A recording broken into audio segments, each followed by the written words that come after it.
Video is going to cover Java lambdas. So let's create a new project. Let's click this and give it a main. And let's call it lambdas. Okay. So then we have a main. Lambdas, what I'm going to cover here is from well, it's pretty much from here. It's from the Java tutorials, the Lambda expression tutorial, and they have 9 approaches here.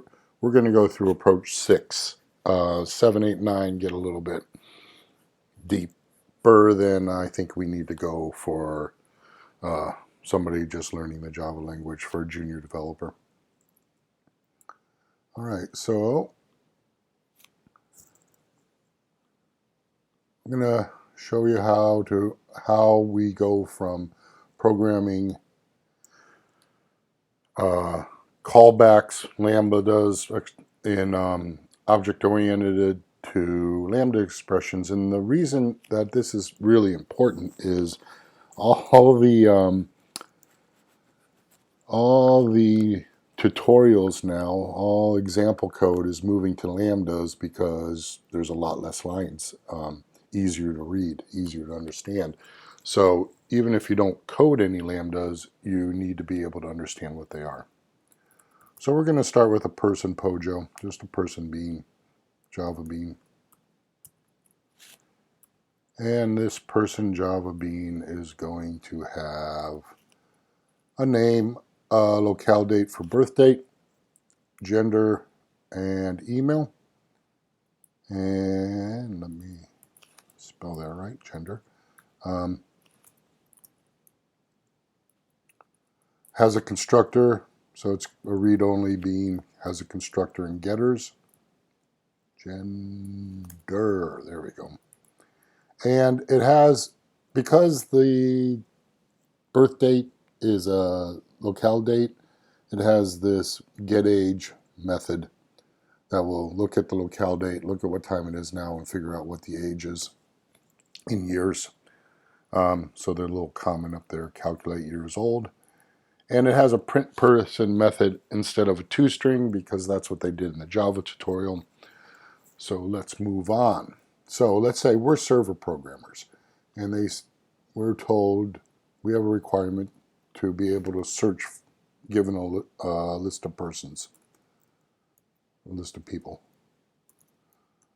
So we are going to write a search algorithm. And I'm going to cut and paste from my lecture. I hope bouncing back and forth doesn't make it too difficult to follow. So search. So this is what we're told to do. This is the requirement. Here's our server method. It says, well, actually, if it was a server, it'd probably be returning a list of persons. I'm going to say persons instead of people because it's a person object. It's going to return a list of persons older than, and the parameters are, you got a list of people, and you got the age. And what it's going to do in the for loop, it's going to go through the list of persons and check if the age is greater than or equal to the age that's passed in, and if so, it's going to call that print person method. We have a main here, and the main is going to new up this object. It's going to create a list of people, and then it's going to call the print persons older than method. And here's a little static method to go ahead and create a list of people. We have Tom Hanks, Sandra Bullock, Nikki Hahn, Asia Ray, Zac Efron. Okay, so in this first search, we're going to say we want to see people older than 50. So let's run this.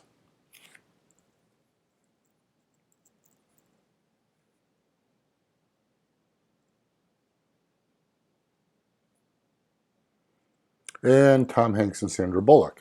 That worked just fine. Now, we could, that's kind of brittle. Our next, it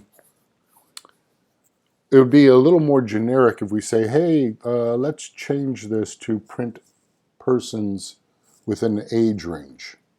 So let's, or maybe we got a requirement that says, hey, print person in an age range. So we're going to create a method called print persons in an age range. And I'll just put it down here.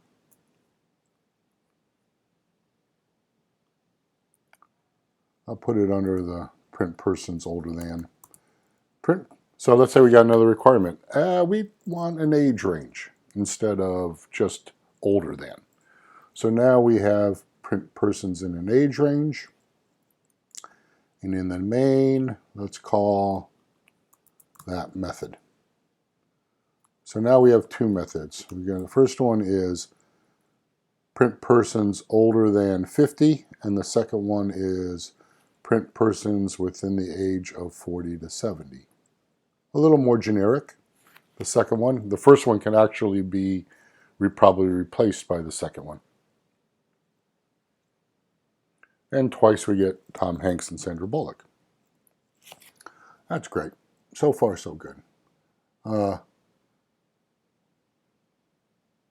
But what we're finding out is every time they want a new search, we as server programmers every time the client wants a new search, the server programmers have to go and create a method for just that requirement. And what we want to do is we got smart and we said, hey, you pass us the you pass us an interface, you pass us the code that does the testing as well. Okay? Now, the reason they have to call the server probably is it's in the database, right? And the client can't do this on their own. So they're just bear with me. So I'm going to take this search. I'm going to copy it. And I'm going to copy it to search 2. Paste. Search 2. And now I'm going to work with search 2. Make sure I'm in search 2. Yep, I am in search 2. And in search 2, I'm going to go and cut and paste search 2. Here's search 2. So what we've done in search 2 is we said, here's an interface, check person. And it has a test method. And what we're going to do is we're going to change our second parameter to say you pass us something that implements that interface, and we'll go and we'll call the code that you implemented that implements that interface, and then the client is passing us what they want us to test for. This is brilliant. This means we only have one method now, and the client can say, hey, here's an interface I want you to test for, and they can write whatever code they want to test. So here, print person, the second parameter became the interface, tester. And in the for loop, we say if tester, which is the object they're passing us, and we call the test method, which is the method on the interface, and we pass it the parameter because that's what this test method is on the interface. If it's true, and that's the same, this is the same as if true. You know this already from JavaScript. So if it is true, we'll call the print person method. So now, brilliant. We don't have to code up 100 different methods for 100 different searches. The client can pass us the test. And so I'm kind of mixing the client in here. The client, in this case, would write this code. This is a class called check person eligible for selective service, and it implements that interface. So what this client is doing is it's implementing the interface, and it's going to pass us this object, and it's going to check to see if the person in the list, any other person in the list, is male, over 18 and under 25 to see if they can be drafted. Okay? Oh, looks like I lost my populate method. So I'm going to go back to here and grab the populate method. If I put the populate method on person, it'd be easier, but that's okay.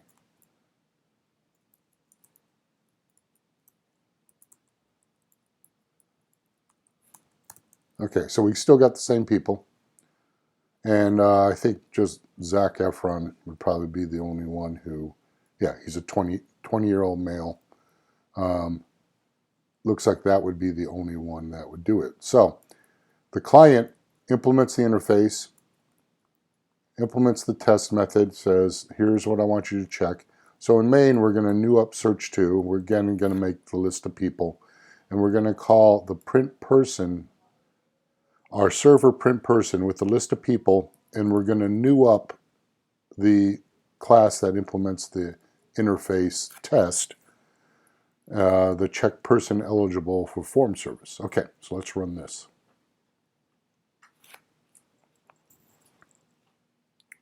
And there it is, Zac Efron. All right. So I'm sorry if I'm repeating myself. I just want to make this clear. Server has this method print person. Client, we both the client and the server know about this interface.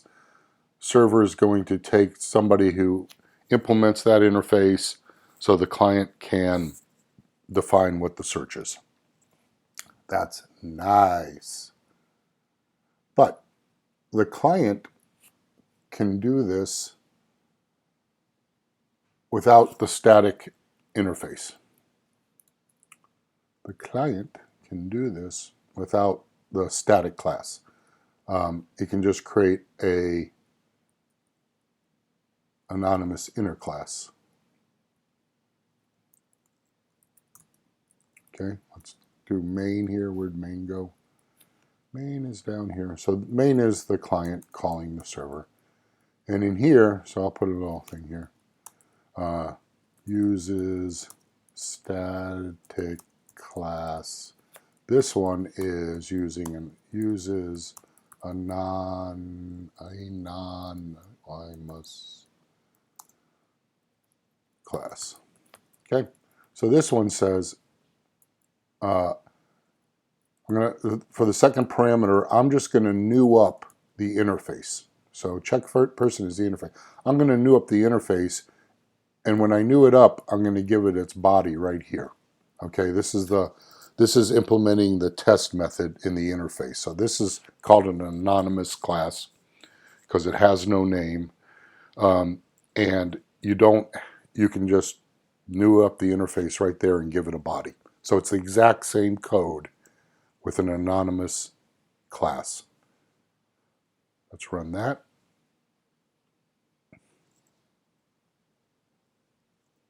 And they both methods end up with Zac Efron, the one that uses the static class and the one that uses the anonymous inner class.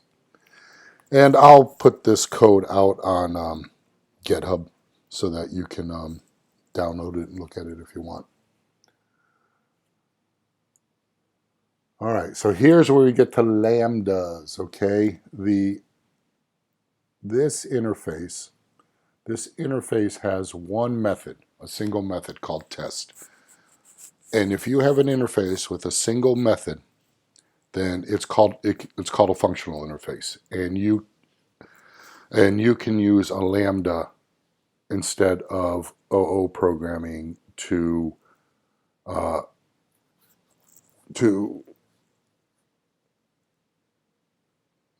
implement the interface in a lambda expression. Okay, so here we go. Let's go here.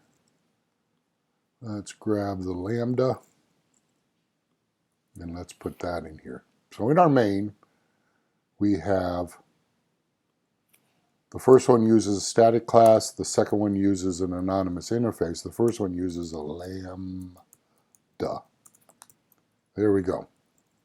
So the first parameter didn't change, it's still the list of people. The second one is a lambda expression.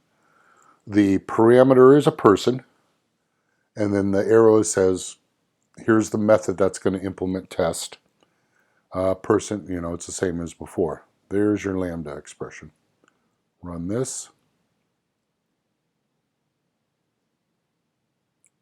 Voila, all three get Zac Efron.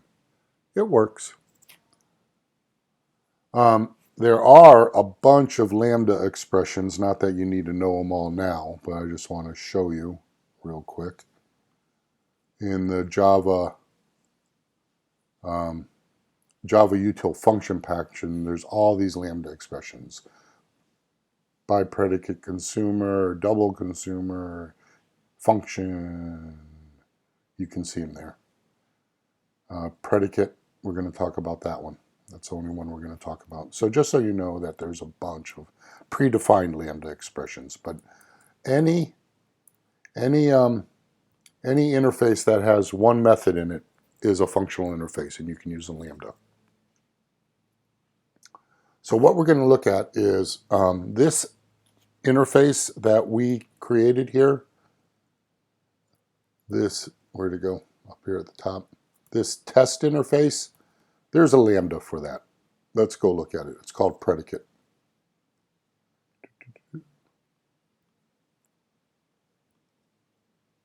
Here it is. Interface, predicate. Guess what the method is? Oh, sugar. Wish I wouldn't have done that. Guess what the method is on predicate? The method is test. This is the only method. See these defaults and static methods above it? Those are not, those have bodies. Okay, so they're, and I don't know if we've covered this yet or not, but this test method down here is the only abstract method in the interface. So this is a functional interface. And guess what it does? It says it has a method called test, takes an object, and returns a Boolean. So when you implement this in a lambda, you will test whatever the objects pass to you and return true or false. So what we're going to do is we're going to change our print person's method signature to take a lambda instead of our own homegrown interface. So on the server, instead of this homegrown check person's interface, we're going to override the method, and in this print person's, we're going to pass it the predicate, which is equivalent. All right, they're both an interface that has a test method. Okay.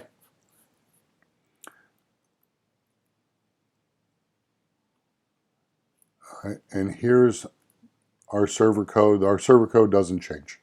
So the only difference between the print persons that starts on line 12 and the print persons that starts on line 21 is the first one takes our homegrown interface called check person. The second one on line 21 for the second parameter takes the predicate functional interface called, and in the generic there we say we're going to pass you a person object. Okay. Alrighty. Let's see if I did anything interesting here. Nope, it's the same. Ooh. I think we can do something cool here. Yeah. Okay. So I'm going to put a little system out here on the one that takes our homegrown interface. Hello, is this out? Oh, not there. In here. This is out in check person method, the one that takes check person. And in this one, I'm going to say in the lambda method. All right, so I'm winging this one. I didn't practice this, so let's see what happens. Uh-oh.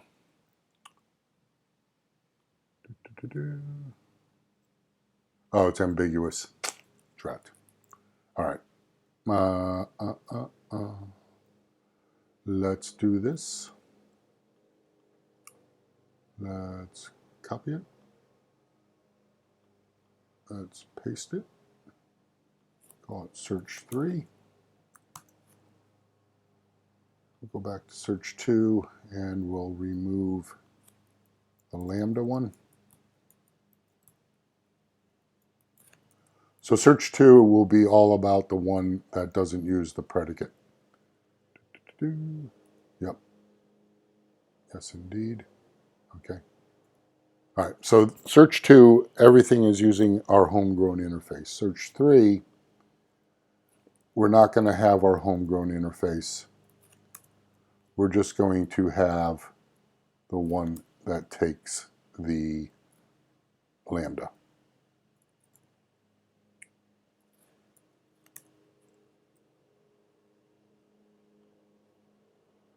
Okay, so we don't need these two.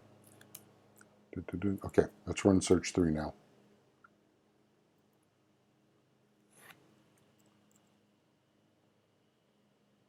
Okay, and I can get rid of this system out in lambda because that's the only method we have in here. All right, so this works. We have in here, boom, works. We find Zach Efron. He's going to be drafted. In main, we pass it a lambda. We pass it the predicate lambda. And over here, our second parameter is a lambda expression that has the person in the list that takes a person as a parameter and then calls the 3 getter methods on it. And that's what we do here. We call this tester test calls this lambda expression. Alrighty, let's move on. All right, next thing, all about that, error token. All right, so that's it for lambdas. The rest is, you can build up lambdas. That's how we went from OO programming to functional programming with lambdas. OO started with, we started with a static class that implements an interface, and then we went to an anonymous inner class, and then we went to a lambda expression.